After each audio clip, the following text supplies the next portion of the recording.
বয়স তো অনেক, কিন্তু আপনার মনের বয়স দেখছি 18। নেচে নেচে ঝালমুড়ি, নেচে নেচে ফুচকা বিক্রি করছেন। হ্যাঁ, বিক্রি করছি। এটার কারণ কি? এটি আমার একটা ভালোবাসা। এটা ভালো লাগে। এই যে সাথে কিন্তু গানও বাজতেছে সাউন্ড বক্সে। আপনার কাছে যারা ফুচকা চটপটি বা ঝালমুড়ি খাচ্ছে তারাও আনন্দে আনন্দে খাচ্ছে, কারণ এক্সট্রা পাওনা হিসেবে গান এবং এনার নাচ তো থাকছেই। আপনি নাচ তো অনেক সুন্দর পারেন, বা অনেক সুন্দর আপনার এই যে ভাজ ভঙ্গি গুলো, এগুলো দেখিয়ে দেখিয়ে কত বছর হলো আপনি এগুলো বিক্রি করেন নেচে নেচেই? 27 বছর। হ্যাঁ, 27 বছর। এই 7-8 বছর হলো এই ঝালমুড়ি ফুচকা বিক্রি করেন নেচে নেচে? হ্যাঁ হ্যাঁ, নাচে নাচে। বাহ, আপনার এই নেচে নেচে বিক্রি করার ধরন কিন্তু অন্য কোথাও নেই, আপনি স্পেশাল। আপনার কিন্তু এই যে নেচে নেচে যে বিক্রি করেন, এগুলো মনোযোগ দিয়ে আবার বানাতে পারেন তো? হ্যাঁ, বানাতে পারি। মানে আনন্দ পাই খাইতে। আনন্দ পাই খাইতে। আপনার যে আমি এক্সপ্রেশন গুলো দেখছি তাতে মনে হচ্ছে সে ঘরেও খুশি বাইরেও খুশি, তো এটার কারণ কি? আমরা খুশি আছি দুজন। দুইজন খুশি আছেন? আপনাদের বাচ্চা টাচ্চা আছে? 2 ছেলে আছে। 2 ছেলে? কত বড় হয়েছে? এক ছেলে ওই যে দোকান করে সামনে। বাহ, তো এই যে বাপ বেটা বিক্রি করেন, আপনার ছেলে নাচে? না, আমার ছেলে নাচে না। আপনার ছেলে নেচে নেচে বিক্রি করেন, আপনি নেচে নেচে বিক্রি করেন? হ্যাঁ, আমি নাচে বিক্রি করি। আচ্ছা, তো এই নাচের ইটা কোথা থেকে পেলেন? আমি ছোটকালে নাচি। ছোটকালে থেকে নাচতেন? মানে চারটা ইটে করতেন, পাটটা নিতেন না? হ্যাঁ, পাট করতাম।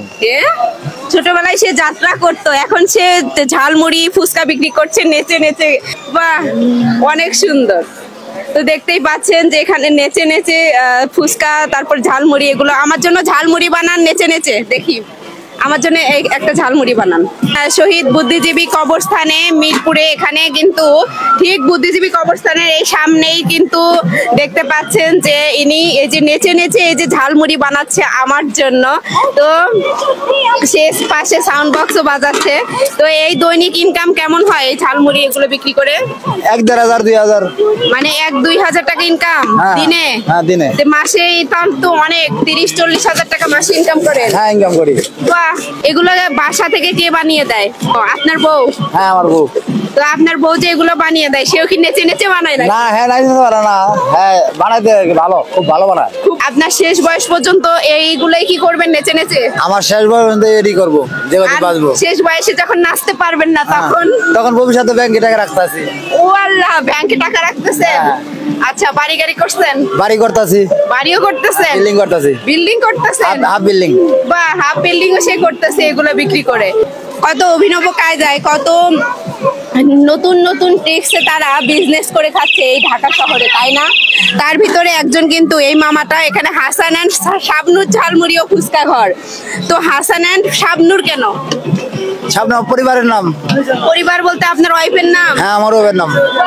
আপনার বউয়ের নাম শাবনুর আর আপনার নাম হাসান। এই যে শাবনুর তার বউয়ের নাম, আপনার বউ তাহলে শাবনুরের মতোই সুন্দর? হ্যাঁ, শাবনুর। কোথায়? ওই যে বসা। মানে শরবত আছে। এটা তো বলেন না যে আপনার ফ্যামিলির সহ এখানে বিজনেস করেন? হ্যাঁ, ও ওটা তাহলে আপনার বউ? তা আগে বলবেন না। সে বউকে পাশে বসিয়ে কিন্তু এখানে নাচানাচি করে, গান নাচানাচি করে কিন্তু এগুলো বিক্রি করে। তার বউকে দিয়ে শরবত বিক্রি করায়, মানে হচ্ছে তার এখানে এসে যখন সবাই ঝাল মুড়ি খেয়ে মুখে ঝাল লাগবে, তার বউয়ের কাছে যে শরবত খাবে সবাই। তো এই প্ল্যানিং, আপনার প্ল্যানিং কি বলেন তো? আপনি এই জন্য ঝাল বেশি দিচ্ছেন যে এখানে এসে ঝাল লাগলে আপনার বউয়ের কাছে যেন যা শরবত খায়? শরবত খায়, তাই এই জন্য ঝাল বাড়ায় দেয় সে, যে এখানে ঝাল লাগবে আর বউয়ের কাছে শরবত খাবে। যাই হোক, এই যে আপনারা এই যে ফ্যামিলি সবাই মিলে যে ব্যবসা করতেছেন, আপনার বউ আপনাকে হেল্প করে এগুলো বিষয়ে? হেল্প করে, অনেক হেল্প করে। আপনি যেখানে বসে নাচেন, শাবনুরকে সাথে নিলেই তো পারেন। শাবনুর নাচতে জানা। আর বানানো ফুচকা কেমন লাগতেছে? ভালো লাগতেছে।